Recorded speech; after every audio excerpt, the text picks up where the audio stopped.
ഏവർക്കും ഞങ്ങളുടെ പുതിയൊരു വീഡിയോയിലേക്ക് സ്വാഗതം. ഇന്ന് ഞങ്ങൾ ഗുരുവായൂരാണുള്ളത്. ഗുരുവായൂരിൽ നിന്ന് ഉത്രാളിക്കാവ് ഭഗവതി ക്ഷേത്രത്തിലേക്കാണ് പോകുന്നത്. ഞങ്ങൾ ആദ്യമായിട്ടാണ് ഉത്രാളിക്കാവ് ക്ഷേത്രത്തിൽ പോകുന്നത്. അപ്പോൾ ഇന്നത്തെ മെയിൻ പരിപാടി എന്ന് പറഞ്ഞാൽ ഉത്രാളിക്കാവ് ക്ഷേത്രം, അത് കഴിഞ്ഞ് നമ്മൾ നേരെ കണ്ണൂർക്ക് പോവും. കണ്ണൂർ പറശ്ശിനിക്കടവ് മുത്തപ്പൻ ക്ഷേത്രം, പിന്നെ പോകുന്ന വഴിക്ക് വേറെ 1-2 സ്പോട്ട് മനസ്സിലുണ്ട്. ഈ എല്ലാ സ്ഥലങ്ങളും കവർ ചെയ്യാന്നുള്ളതാണ് ഇന്നത്തെ നമ്മുടെ യാത്ര ലക്ഷ്യം.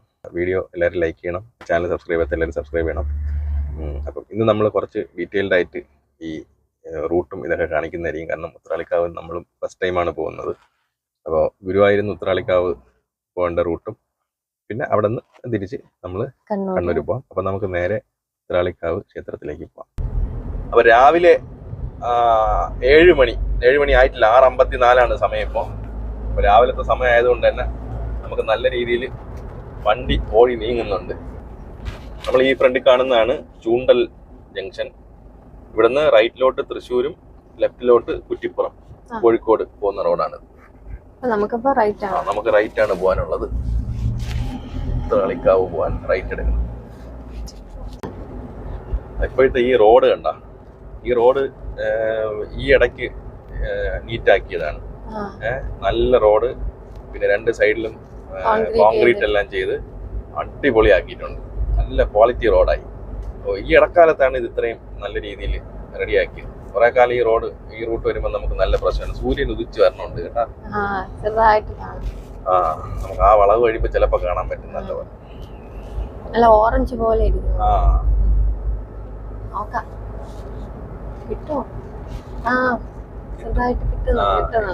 കണ്ട ആടിപ്പൊളി കണ്ട നമുക്ക് കാണുന്നുണ്ടാ നീ? ഇടയിക്കൂടെ സൂപ്പറായിട്ട് കൊള്ളാം. രാവിലത്തെ ഈ കാഴ്ചയില്ലേ, ഈ നമ്മൾ ഈ സൂര്യനെയൊക്കെ ഇങ്ങനെ കാണുന്നത് ഭയങ്കര ഒരു എനർജി ഭയങ്കര പ്ലസന്റ് ആൻഡ് എനർജി ബൂസ്റ്റിംഗ് ഒരു സാധനം. അപ്പൊ നമ്മൾ അങ്ങോട്ട് പോകുന്ന സ്ഥലത്ത് നമുക്ക് ഫുഡ് കഴിക്കില്ലേ? ഫുഡ് ഇതിനൊക്കെ ഫുഡാണ്. അതാ നോക്ക് ഇവിടത്തെ ഈ പ്രകൃതി ഭംഗി നോക്കിയേ, കണ്ട. ഇതൊക്കെ കാണാതെ ഫുഡ് എന്ന് വിളിച്ചോണ്ടിരുന്ന എങ്ങനെ ശരിയാവും? പിന്നെ രാവിലെ നേരത്തെ എണീറ്റതാ, നന്നായിട്ട് വിശക്കുന്നുണ്ട് അല്ലേ അമ്മു? നേരത്തെ എണീറ്റതിന്റെ വിശപ്പുണ്ട്. നമുക്ക് റെഡിയാക്കാം. സമയം 7 മണിയായി അല്ലേ? ഇപ്പം ഹോട്ടലുകൾ ഓരോന്നായിട്ട് തുറന്നു തുടങ്ങും. ഞാൻ നോക്ക് ഇവിടെ ലെഫ്റ്റ് സൈഡ് നെൽപ്പാടങ്ങളാണ്. ഈ ഫ്രണ്ടിൽ കാണുന്നതാണ് കേച്ചേരി ജംഗ്ഷൻ. നമ്മള് ഗുരുവായൂരിൽ നിന്ന് വരുന്നോണ്ട് നമ്മള് കേച്ചേരിയിൽ നിന്ന് ലെഫ്റ്റ് എടുക്കണം. ലെഫ്റ്റ് എടുത്ത് നേരെ പോണം. വലിയ പള്ളി അല്ലേ? എന്തോന്ന്, അർണോസ് ബദ്രി മെമ്മോറിയൽ. വലിയ പള്ളിയാണ് കേട്ടോ, പഴയ പള്ളിയാണ്. കൺസ്ട്രക്ഷൻ കണ്ടാ അറിയാം. നല്ല പള്ളി, അടിപൊളി. നല്ല രസമുണ്ട് കേട്ടോ ഇവിടെ നമ്മൾ ഈ പോകുന്ന റൂട്ട്. ഈ ക്ഷേത്രം ഇരിക്കുന്ന സ്ഥലം എവിടെയാണ്? ഇത് വടക്കാഞ്ചേരിയിലാണ് ഈ ക്ഷേത്രം ഇരിക്കുന്നത്. ഞാനും പോയിട്ടില്ല ഇതുവരെ. ഈ ഫോട്ടോസ് വീഡിയോസ് ഒക്കെ കണ്ടിട്ടുള്ള ഒരു അറിവാണ് ഈ അമ്പലത്തിനെ കുറിച്ച്. അപ്പൊ അതിലൊക്കെ ഭയങ്കര മനോഹരമായിരുന്നു. നെൽപ്പാടത്തിന്റെ നടുക്ക് അല്ലേ ഇത് ഈ ഒരു അമ്പലം സ്ഥിതി ചെയ്യുന്നത്. അപ്പൊ അത് ഈ വീഡിയോസ് ഒക്കെ ഡ്രോൺ വ്യൂസിലൊക്കെ ഞാൻ കണ്ടിട്ടുണ്ട്. ഭയങ്കര ഭംഗിയായിരുന്നു. അപ്പൊ ഈ രാവിലത്തെ സമയവും കൂടെ ആയതുകൊണ്ട് രാവിലെയും വൈകുന്നേരവും ഈ ഒരു സമയം ഒരു 7:30, 6:30 ഈ സമയം, രാവിലെയും വൈകുന്നേരം ഒരു 4-5 മണി സമയത്തൊക്കെയാണ് അവിടെ ഭയങ്കര ഭംഗി എന്നാണ് പറഞ്ഞു കേട്ടിട്ടുള്ളത്. അപ്പൊ നമുക്ക് എന്തായാലും നമുക്ക് പോയി നോക്കാം. വടക്കാഞ്ചേരി ലെഫ്റ്റ് കാണിക്കുന്നുണ്ട്. ഇവിടുന്ന് ലെഫ്റ്റാണ് നമുക്ക് പോകാനുള്ളത്. ഇവിടുന്ന് റൈറ്റ് പോയി അങ്ങോട്ട് പോകും. തൃശ്ശൂര്, എറണാകുളം ഒക്കെ ഇവിടുന്ന് റൈറ്റ് കേട്ടാ. ലെഫ്റ്റ്. അതെ, ഇവിടെയൊക്കെ നല്ല നാട്ടുംപുറം വൈബായി കേട്ടാ അല്ലേ? പക്ഷെ നല്ല റോഡാണ്. റോഡ് കൊള്ളാം. റോഡ് നല്ല നല്ല ആടിപ്പൊളി നീറ്റ് റോഡ്. അതായത് ഈ നാട്ടുംപുറം വൈബ് എന്ന് ഉദ്ദേശിച്ചത് ഒത്തിരി കൺജസ്റ്റഡ് ആയിട്ട് വീടുകളൊന്നും ഇല്ല. ശ്രദ്ധിച്ചായിരുന്ന ഇടയ്ക്ക് ചെറിയൊരു ജംഗ്ഷൻ ഉണ്ട്. അവിടെ ഒരു കുഞ്ഞു ഹോട്ടൽ, അവിടെ കടകളും. അതെ, പാടത്തിന്റെ അപ്പുറത്ത് റെയിൽവേ ലൈനാണ്. റെയിൽവേ ലൈനാണ്. അതെ, രണ്ട് സൈഡും നെൽപ്പാടങ്ങളുണ്ടായിരുന്നു. ഉണ്ടായിരുന്നു. അതെ, കറക്റ്റ്. ഈ മരങ്ങളൊക്കെ ഇങ്ങനെ റോഡിലോട്ട് ഇത് പണ്ട് നമ്മള് പഴയ ഹൈവേകളുടെ ഒരു ലക്ഷണമാണ്. അടുത്ത തലമുറയ്ക്ക് ഇതിങ്ങനത്തെ ഒരു വ്യൂ കിട്ടുമെന്ന് എനിക്ക് അറിഞ്ഞൂടാ. പണ്ട് നമ്മള് ചെന്നൈ, ബാംഗ്ലൂരൊക്കെ പോകുമ്പോഴെല്ലാം ഹൈവേ ഇത്ര വീതിയൊക്കെ ഉണ്ടാവുള്ളൂ. ഈ വീതിക്ക് രണ്ട് വലിയ മരങ്ങൾ രണ്ട് സൈഡിൽ നിന്ന് റോഡിലോട്ട് ഇങ്ങനെ നിൽക്കും.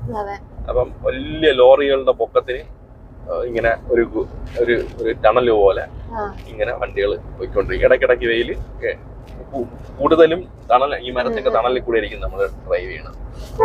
വടക്കാഞ്ചേരി ടൗൺഷിപ്പ് അത്യാവശ്യം നല്ലൊരു ടൗൺഷിപ്പാണ് കേട്ടോ. ഞാൻ വിചാരിച്ചില്ല, ഒരു കുറച്ച് ചെറിയൊരു ടൗൺഷിപ്പ് ആയിരിക്കും വിചാരിച്ചു. അത്യാവശ്യം നല്ല ഏരിയ ഉള്ള വലിയൊരു ടൗൺഷിപ്പ്, റെയിൽവേ സ്റ്റേഷൻ, എല്ലാ സംവിധാനങ്ങളും ഉള്ള ഒരു ടൗൺഷിപ്പാണ്. എത്ര കിലോമീറ്റർ ഉണ്ട്? ഇനി എനിക്ക് തോന്നുന്നു 2.5 കിലോമീറ്റർ. അങ്ങനെ നമ്മൾ ഉത്രാളിക്കാവ് ക്ഷേത്രത്തിനടുത്തെത്തി. ഓ സൂപ്പർ. താഴെയാണല്ലേ ക്ഷേത്രം? ക്ഷേത്രം അടിപൊളി വ്യൂ അല്ലേ ഇവിടുന്ന്? അതായത് നമ്മൾ സാധാരണ ഫോട്ടോയിലെ കാണുമ്പോ ഇവിടെ ഈ വയലൊക്കെ നല്ല ഗ്രീനറി ഉണ്ടാവും അല്ലേ? നമുക്ക് വണ്ടി താഴോട്ട് ഇറക്കിയിടാം. അവിടെ പാർക്ക് ചെയ്യാൻ പറ്റുമെന്ന് തോന്നുന്നു. ഈ വഴി താഴെ പോകുന്നു. ഈ വഴി റൈറ്റ് സൈഡ്.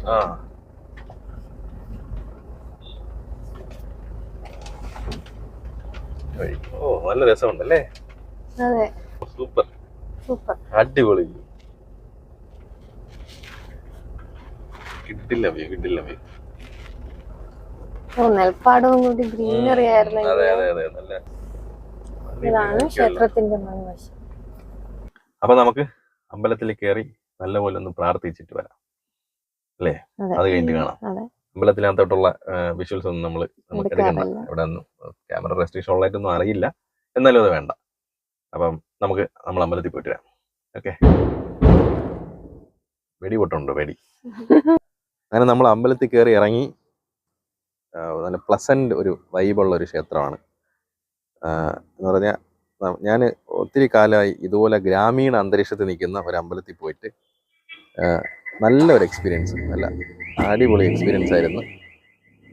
അപ്പം ഈ അമ്പലത്തിൻ്റെ ഏറ്റവും വലിയ പ്രത്യേകത എന്ന് പറഞ്ഞാൽ ഈ അമ്പലത്തിൻ്റെ ബാക്കിൽ കൂടെ താണ്ട റെയിൽവേ ലൈൻ പോകുന്നുണ്ട. ഇവിടെ ട്രെയിൻ വരുന്ന സമയത്ത് ഭീകരമായ ആംബിയൻസ് ആയിരിക്കും. പിന്നെ ഇവിടെ ഈ പാടം ഉണ്ട്, പാടത്തിന്റെ നടുക്കാണ് ഈ അമ്പലം. അപ്പൊ പാടത്തിന്റെ നടുക്കുള്ള അമ്പലവും ബാക്ക്ഗ്രൗണ്ടായിട്ട് റെയിൽവേ ലൈന്, അത് ഭയങ്കര ഒരു സംഭവമാണ് കേട്ടോ. ഇവിടെ ട്രെയിൻ വരുന്ന സമയത്ത് ആണെങ്കിൽ ഭയങ്കര രസമായിരിക്കും കാണാൻ. വരുന്ന വഴിയിലുണ്ട്, അമ്പലത്തിന്റെ ഫ്രണ്ടില് ഒരു ആൽമരമുണ്ട്. അമ്മു ഭയങ്കരമായിട്ട് എൻജോയ് ചെയ്യണം. അവൾ ആദ്യമായിട്ടാണ്, അവൾ ഇതുവരെ പാടത്തിറങ്ങിയിട്ടില്ല. ഞാൻ കളിച്ചോട്ടെ എന്ന് ചോദിച്ചു, ഞാൻ അങ്ങനെ വിട്ടിരിക്കുവാണ്. ട്രെയിൻ പോകുന്നുണ്ടോ? നമുക്ക് ഇവിടുത്തെ ബാക്ക്ഗ്രൗണ്ട് ഫുൾ ഭംഗി ആസ്വദിക്കാൻ പറ്റി എന്നുള്ളതാണ് സത്യം. എങ്ങനെ ഉണ്ടായിരുന്നു ഉത്രാളിക്കാവ് എക്സ്പീരിയൻസ്? അടിപൊളി കേട്ടാ, അടിപൊളി. ഭയങ്കര ഗ്രാമീണ ഭംഗി, പാടത്തിന്റെ നടുക്ക്, ബാക്ക്ഗ്രൗണ്ട്, ട്രെയിൻ. ഞങ്ങൾ നിൽക്കുമ്പോ തന്നെ ട്രെയിൻ വന്നു. അപ്പൊ അതൊക്കെ നല്ല രീതിയിൽ എൻജോയ് ചെയ്യാൻ പറ്റി. ഒരു പ്രാവശ്യം ഭയങ്കര കാമായിട്ടുള്ള അറ്റ്മോസ്ഫിയർ. നമുക്ക് അവിടെ ഇപ്പൊ ഇത്രയും നാട്ടുംപുറത്തുള്ള അമ്പലങ്ങൾ ഇല്ലാത്തതുകൊണ്ട് തോന്നുന്നതായിരിക്കും ചിലപ്പം. ഭയങ്കരമായിട്ട് ഇഷ്ടപ്പെട്ടു. തൃശ്ശൂർ വരുന്നവർ പറ്റുമെന്നുണ്ടെങ്കിൽ ഒരു പ്രാവശ്യമെങ്കിലും വന്ന് കണ്ടിരിക്കേണ്ട സ്ഥലം തന്നെയാണ്. അപ്പൊ നമുക്ക് നേരെ അടുത്ത പരിപാടികളിലോട്ട് പോകാം. നമ്മൾ എത്തിയതിനേക്കാളും നല്ല തിരക്കായി. ഇപ്പം നമ്മൾ വന്നപ്പം രണ്ടോ മൂന്നോ കാറല്ലേ ഉണ്ടായിരുന്നുള്ളൂ. പിന്നെ എനിക്ക് തോന്നുന്നു ബസ് എങ്ങാണ്ടോ വന്നെന്ന് തോന്നുന്നു. ടൂറിസ്റ്റ് ബസ് നിറയെ ആള് വന്നിട്ടുണ്ടായിരുന്നു. അപ്പൊ അങ്ങനെ നല്ല തിരക്കായി. പക്ഷെ എന്നാലും കൊള്ളാം. ഈ സൈഡും രണ്ട് സൈഡും നെൽകൃഷി ഉള്ള സ്ഥലമാണ്. അപ്പുറത്ത് കമുക് എല്ലാം ഉണ്ട്. ഈ ആൽമരം ഭയങ്കര ഹൈലൈറ്റ് കേട്ടോ. ഇത് സൂപ്പർ, അടിപൊളി. അങ്ങനെ നമ്മൾ ഉത്രാളിക്കാവിൽ നിന്ന് ഇറങ്ങി അടുത്തൊരു റെസ്റ്റോറന്റിൽ കയറി. തൊട്ടടുത്ത് തന്നെ ഒരു റെസ്റ്റോറന്റ് ഉണ്ടായിരുന്നു. തട്ടിക്കൂട്ട് ബ്രേക്ക്ഫാസ്റ്റ് ആണ്, പിന്നെ കുഴപ്പമില്ല. ദോശയും ചായയും കഴിച്ചു. അത് കഴിഞ്ഞ് നമ്മളിപ്പം തിരിച്ച് നമ്മള് വടക്കാഞ്ചേരിയിൽ നമ്മൾ ഷൊർണൂർ വഴി പോവാൻ നേരത്തെ. കാരണം ഈ റൂട്ട് നമ്മൾ പോയിട്ടുമില്ല. പിന്നെ ഈ ETA ഒക്കെ സെയിം ആണ് കാണിക്കുന്നത്. അതായത് ഇവിടെ നിന്ന് തിരിച്ച് നമ്മളെ പഴയ ഹൈവേ ഉണ്ടല്ലോ, പഴയ ഹൈവേ വഴി പോണതും ഷൊർണൂർ വഴി പോണതൊക്കെ ആ സെയിം സമയമൊക്കെ സെയിം ആണ് കാണിക്കുന്നത്. പിന്നെ ഇതിലെ പോയ ഒരു 6-7 കിലോമീറ്റർ കുറവുണ്ട്. ഷൊർണൂർ ഈ റൂട്ടൊന്നും നമ്മൾ ഇതുവരെ പോയിട്ടില്ല. അപ്പൊ ഇതെല്ലാം പരിഗണിച്ചിട്ട് നമ്മൾ ഇന്ന് ഷൊർണൂർ വഴി പുതിയ റൂട്ടാണ്. നമ്മളിപ്പോ മുള്ളൂർക്കര ആ സ്ഥലത്താണ്. മുള്ളൂർക്കര അല്ലേ? ഇവിടത്തെ പ്രത്യേകത എന്ന് പറഞ്ഞാൽ റോഡും കാറും ട്രെയിനും ഒരുമിച്ച് പോകും അല്ലേ? കാറ് പോകാനുള്ള വഴി ഇത്, ട്രെയിന് പോകാനുള്ള വഴി ഇത്. ഇത് ഡബിൾ ലൈൻ ആണ് കേട്ടോ. ഓ, ഇതാണ് കേരള കലാമണ്ഡലം. ഓഹോ, അടിപൊളി അല്ലേ? വലിയ ക്യാമ്പസ്. ഇവര് യൂണിവേഴ്സിറ്റി എന്തോ അല്ലേ? ഡീംഡ് യൂണിവേഴ്സിറ്റി അല്ലേ? ഓ, ഈ വഴി വന്നോണ്ട് നമുക്ക് ഇത് കാണാൻ പറ്റില്ല. അതെ അതെ അതെ അതെ. ഈ സ്ഥലത്തിന്റെ പേരെന്തുവാണ്? ചെറുതുരുത്തിയാ? ഓ, ഇതെല്ലാം ഇവരുടെ ക്യാമ്പസ് ആണ്. വള്ളത്തോൾ നഗർ കേരള കലാമണ്ഡലം യൂണിവേഴ്സിറ്റി. അടിപൊളി അല്ലേ? നമ്മളെപ്പോഴും പല നർത്തകിമാരും ഡാൻസ് ടീച്ചേഴ്സും ഇങ്ങനെയൊക്കെ ഉള്ള ആളുകളുടെ കൂടെ പേരിന്റെ കൂടെ കലാമണ്ഡലം വെച്ച് കേട്ടിട്ടേ ഉള്ളൂ അല്ലേ? കലാമണ്ഡലം എന്താണെന്ന് മനസ്സിലായോ? എന്താണെന്ന് അറിയാമോ? ഈ ആർട്സ് ഫോംസ് ഇല്ലേ, മോഹിനിയാട്ടം, കഥകളി, തുള്ളൽ, അതെല്ലാം പഠിപ്പിക്കുന്ന യൂണിവേഴ്സിറ്റിയാണ്. ഓക്കെ, ഇത് ഉണ്ടാക്കിയിരിക്കുന്ന ആരാണ്? വള്ളത്തോൾ നാരായണ മേനോനാണ്. വള്ളത്തോൾ നാരായണ മേനോന്റെ ഏതോ കവിത അമ്മ പഠിച്ചിട്ടില്ലേ സ്കൂളില്? വള്ളത്തോൾ നാരായണ മേനോനാണ് ഈ യൂണിവേഴ്സിറ്റി ഫൗണ്ടർ. ഭാരതപ്പുഴയാണ്. അയ്യോ, പഴയ പാലം പൊളിഞ്ഞു കിടക്കണോ? പൊളിഞ്ഞതാണോ? പിന്നല്ലാതെ. അത് അതിന്റെ ഇത് കഴിഞ്ഞാണ് കാലഘട്ടം. അതിനൊരു ഒരു ലൈഫ് സ്പാൻ ഉണ്ടല്ലോ. അതിൽ മുഴുവൻ നീർക്കാക്ക നിരന്നിരിക്കണ പാലത്തില്. കണ്ട, പാലത്തിൽ മുഴുവൻ നീർക്കാക്കയാണ് നിരന്നിരിക്കുന്നത്.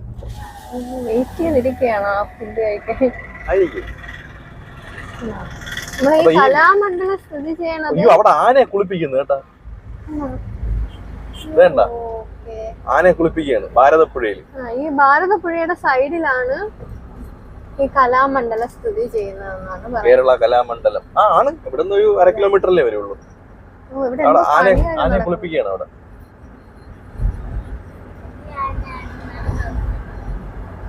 എന്തായാലും നല്ലൊരു എക്സ്പീരിയൻസ് ആയിരുന്നു. അടിപൊളി. നമ്മള് പുതിയ റൂട്ട് എടുത്തത്. എപ്പോഴും നമ്മള് സ്ഥിരം യാത്ര ചെയ്യുന്ന ഒരു സ്വഭാവമാണ് നമുക്കുള്ളത്. അപ്പൊ അത് മാറ്റണം. ഇനി നമ്മൾ ഇനി പുതിയ പുതിയ സാധനങ്ങളാണ് ഫുൾ എക്സ്പീരിയൻസ് ചെയ്യാൻ പോണത്. ഇന്നിപ്പം നമ്മൾ പുതിയ റൂട്ട് എടുത്തില്ല, ഇതേപോലെ ലൈഫിൽ നമ്മൾ പുതിയ പുതിയ റൂട്ടുകളിൽ കൂടെ സഞ്ചരിക്കണം, പുതിയ പുതിയ പാതകളിൽ കൂടെ സഞ്ചരിക്കണം. പണ്ട് മോഹൻലാൽ പറഞ്ഞതുപോലെ ആരും സഞ്ചരിക്കാത്ത വഴികളിലൂടെ എന്നൊക്കെ പറഞ്ഞ പോലെ നമ്മള് അപ്പോഴാണ് നമുക്ക് കൂടുതൽ കാര്യങ്ങൾ അറിയാൻ പറ്റുന്നത്. നല്ല റെയിൽവേ സ്റ്റേഷനാണ്, വലിയ റെയിൽവേ സ്റ്റേഷൻ. ഇത് ഷൊർണൂർ ആയിരിക്കും. നമ്മൾ ചെറുതുരുത്തി കഴിഞ്ഞ് ഷൊർണൂർ എത്തിയിട്ടുണ്ടാവും. ഷൊർണൂർ കറക്റ്റ്. നമ്മളിപ്പോ കണ്ടത് ഷൊർണൂർ റെയിൽവേ സ്റ്റേഷനാണ്. ഷൊർണൂരിൽ കൂടെ ഉള്ള ഓവർ ബ്രിഡ്ജ് ആയിരുന്നു നമ്മൾ കയറി വന്നത്. നമുക്ക് ഇവിടുന്ന് റൈറ്റിലോട്ട് ഇത് കറങ്ങി റൈറ്റിലോട്ട് പോണം. നമ്മളിപ്പോ പട്ടാമ്പിയിലെത്തി അല്ലേ? പട്ടാമ്പി നമ്മൾ ഫസ്റ്റ് ടൈം അല്ലേ? പട്ടാമ്പി ടൗൺഷിപ്പ് അല്ലേ? പക്ഷെ അവിടെ നിങ്ങോട്ടുള്ള റൂട്ട് നല്ലതായിരുന്നു കേട്ടാ. നമ്മള് ഷൊർണൂറിൽ നിന്ന് എവിടെ പോയി?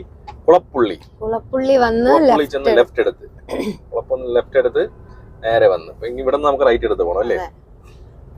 കുളപ്പുള്ളിന്ന് ഇങ്ങോട്ടുള്ള റൂട്ട് നല്ല റൂട്ടായിരുന്നു. ഇടയ്ക്ക് 1-2 സ്ഥലത്ത് മാത്രം ഒരു റെയിൽവേ ഓവർ ബ്രിഡ്ജിന്റെ പണി നടക്കണുണ്ട്. പിന്നെ 1-2 സ്ഥലത്ത് എന്ന് പറഞ്ഞ ഒരു 50 മീറ്റർ 100 മീറ്റർ സ്ട്രെച്ച് 2-3 സ്ഥലത്ത് പൊളിച്ചിട്ടിട്ടുണ്ട്. പണി നടക്കുന്നുണ്ടോ? നല്ല വീതിയുള്ള അടിപൊളി റോഡ്. നമ്മള് പട്ടാമ്പിന്ന് ഇങ്ങോട്ടുള്ള പെരിന്തൽമണ്ണ, പുലമന്തോൾ, കൊപ്പം എല്ലാം ഈ റൂട്ടാണ് അല്ലേ? ഓക്കെ. എനിക്ക് തോന്നി ഇത് നമ്മള് ഈ റൂട്ട് പോയിട്ട് കട്ട് ചെയ്ത് വളാഞ്ചേരി പോയി കയറും. വളാഞ്ചേരി പോയി നമ്മുടെ നാഷണൽ ഹൈവേ 66 കയറും. അതാണ് റൂട്ട്. ഇവിടെ നിറയെ ഷോപ്പുകളുണ്ട്. ഉണ്ട് വലിയ ടൗൺഷിപ്പ്. കൊപ്പമല്ലേ ഈ സ്ഥലത്തിന്റെ പേര്? കൊപ്പം. കൊപ്പം. ഇവിടെ നിന്ന് ലെഫ്റ്റ്, ഇവിടെ നിന്ന് ഇനി 13 കിലോമീറ്റർ എങ്ങാണ്ടാണ് വളാഞ്ചേരി. അപ്പം നമ്മള് നാഷണൽ ഹൈവേ 66-ലെത്തും. അതെ. ഇവിടെയൊക്കെ എല്ലാം വലിയ വലിയ ടൗൺഷിപ്പുകൾ കേട്ടോ. നമ്മൾ കാണാത്ത ഒരുപാട് സ്ഥലം ഇനി കേരളത്തിലുണ്ട്. അതെ. നമ്മൾ ഇതുവരെ പോവാത്തൊരു ജില്ലയുണ്ട്, വയനാട്. വയനാട് ജില്ല. ഞാൻ നമ്മള് ഇടുക്കി പോയിട്ടില്ലേ? ഇല്ല. ആ, ഞാൻ ഇതുവരെ വയനാട് ജില്ല പോയിട്ടേ ഇല്ല. നമുക്കിനി പോവാം. അതെ, അടുത്ത ഒരു യാത്രയിൽ നമുക്കിത് കവർ ചെയ്യണം. അപ്പൊ നമ്മൾ ഇവിടുന്ന് left Valanchery. Left Valanchery, left to Valanchery. നമ്മളെ പഴയ വളാഞ്ചേരി ജംഗ്ഷനാണ്.